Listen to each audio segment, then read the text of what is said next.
here with Michel from Trattoria Michel, chef and owner, and I understand you're from Switzerland. Exactly. I moved over nearly 2 years ago to Puerto Vallarta, and I'm having here my Trattoria Michel.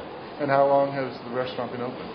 Nearly 2 years. In autumn it will be 2 years. And what do you do? What do you specialize in? You know, we're doing Italian, a traditional Italian cuisine, so no pizza, but antipasti, primi piatti, so like pasta or risottos, then nice main courses with meat or fish or seafood. And what are you going to show us today? Tonight we're going to cook together a veal shank, so-called ossobuco, and it's accompanied by white wine risotto. Is that la Milanese? Yeah, more or less. So it's a northern Italian dish? It is. Well, you ready to show us? Oh, I am. Well, let's do some cooking.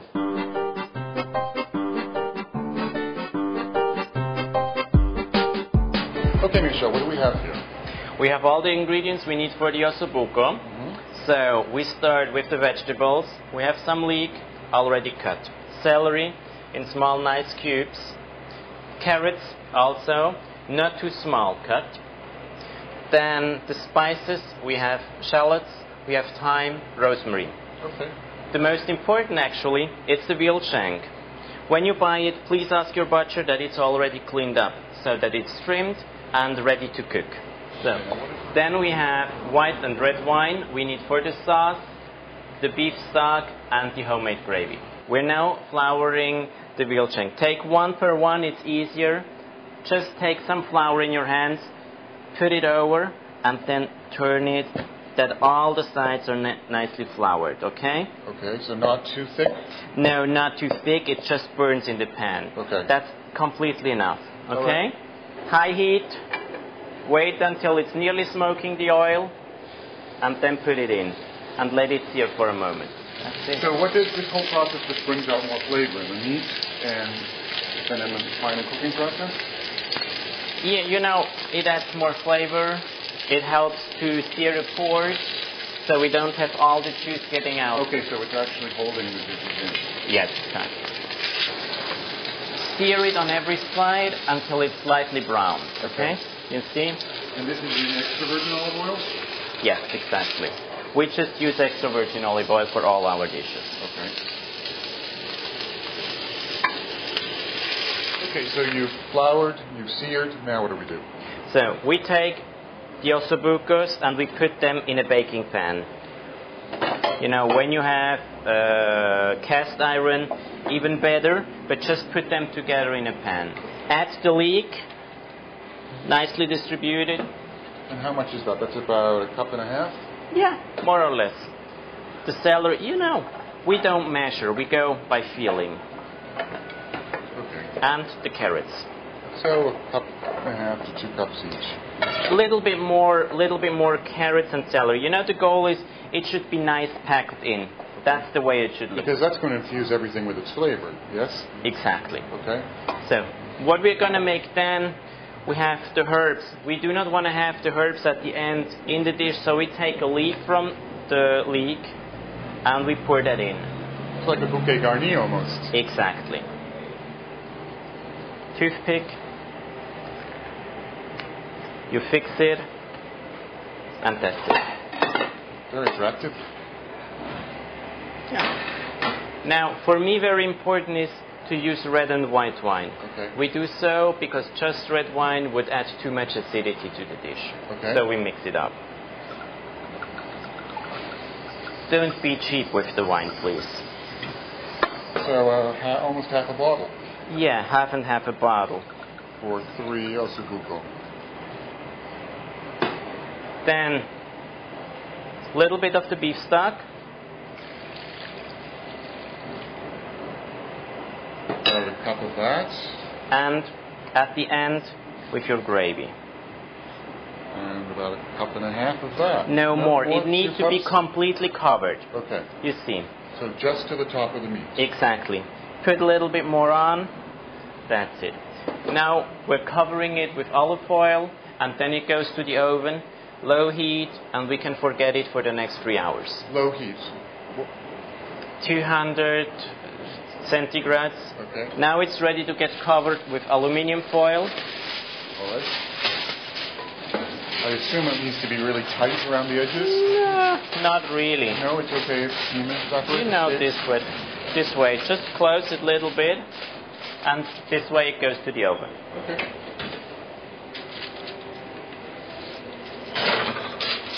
For the risotto, I have extra virgin olive oil. I have an arborio risotto rice from Italy imported, red onions chopped, beef stock, and white wine. Okay. So we start with putting the olive oil and let it warm in the pan, not too much. Okay, that's a few tablespoons.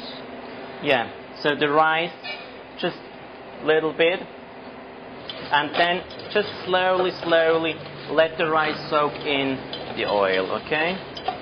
Give them time. This is a very important step to make the risotto good and creamy. We add the red onions. So you've coated all of the arborio in the olive oil. Exactly. Because it's the starches that come out in the rice that thicken it, right? Yeah. And you're constantly stirring. Just give it the time, like about that. So it's not browned at all. No, keep attention that's not browning, okay? Stir all the time. White wine. Third of a cup of white wine. You know, whatever you like. What is important, wait to put the beef stock in until it's completely evaporated. So no hurry, risotto needs time. Okay. Okay, your guests need to wait until the risotto is ready and not the risotto gets to the guest when it's not ready. Now, beef stock,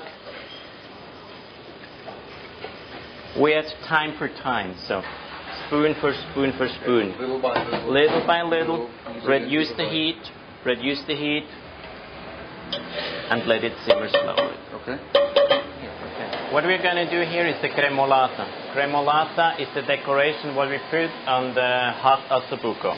We use for that parsley leaves, pine nuts, and celery leaves. We just take them out of here. And I see you using flat leaf. Can you use curly leaf? Oh yeah, you can. Okay. I prefer flat leaves. And when you have the celery, take the yellow ones. Now, when I think of gremolata, I usually think of lemon zest. So this is a slightly different one, and not with pine nuts. Is this particularly appropriate to this dish in a certain region? No, that's the way my grandma did it. Okay. Like that, that's perfect. Okay. We have the risotto. It's nearly finished. What we now do, we put it away from the fire. We put a little bit more than 2 tablespoons of butter in and cheese. That makes it nice and creamy. You know, we are using Parmigiano Reggiano. And just mix it on and let it stand, let it rest for a minute or so. Okay? To absorb the butter. Exactly. And you can now see how really nice and creamy it comes out. Right, yes. So, first try for you. Oh my God, it's so rich. Okay, so you've got the ossobuco out of the pan, yes, out exactly. of the oven. And you see, it's so fork tender, it opens up. So what we do in the kitchen, we take the bones, they're not filled with marrow, we take them away. And then we take the sauce with the vegetables. Over the top. Oh, I can see if those vegetables had been smaller, it would have been terrible. Exactly. They would have just fallen apart. So, and we are finishing with the cremolata. Now, what does the cremolata do? You know, it just gets a nice finishing flavor. Now with the heat from the meat and the sauce, It almost cooks it. it smells fantastic. It does smell fantastic. I can hardly wait to eat it. We will have to try it. Okay, let's do that.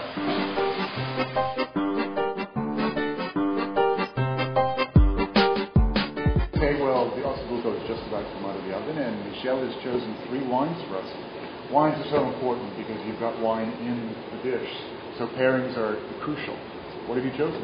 You know, obviously we're in Mexico, and Mexico has a very nice wine industry, especially in the Baja California. I choose 3 wines from here from Mexico. So, I have here one of my favorites. It's a Maria Tinto. It's from a quite small producer. Most of these three wines, they're produced in a style of a Bordeaux wine. Okay. Okay, so what wine are we trying? We're trying Equa 2006. It comes from Valle de Guadalupe, and it's a special wine because this wine is made from old vineyard, and it is made of Petit Syrah, and it is really potential. It's nice and rich wine. Full flavor. Exactly. Old vine, you mean vines that were imported from another country and raised here? No, the plant is old. Okay. Well, let's try it. So how do you do this? What's the best way? Take the stem, yes, and turn it a little bit. That's it. So it helps to get some more air into the wine. And why do they talk so much about legs? I can see legs coming down from this. You know, we call them tears in Switzerland. Tears? Yeah. Okay. Well, cheers. Cheers.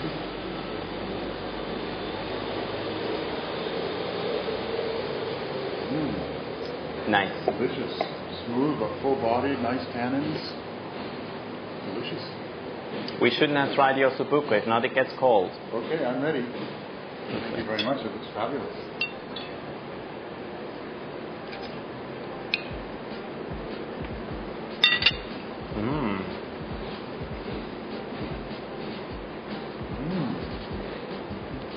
So rich, and also it just melts in your tongue. It's like butter. Very good. I love it. I love this with so much sauce.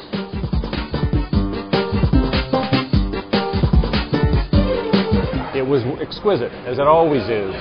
Our food was wonderful. It's always wonderful. We love to come here. It's our favorite place in Vallarta. This is always a great place to come. You see friends, you meet people. It's very lively, and the staff is excellent. They were very good. We had the veal scallopini, and it was wonderful. You know, in Puerto Vallarta, this is where you want to be. Absolutely. This is where you want to be.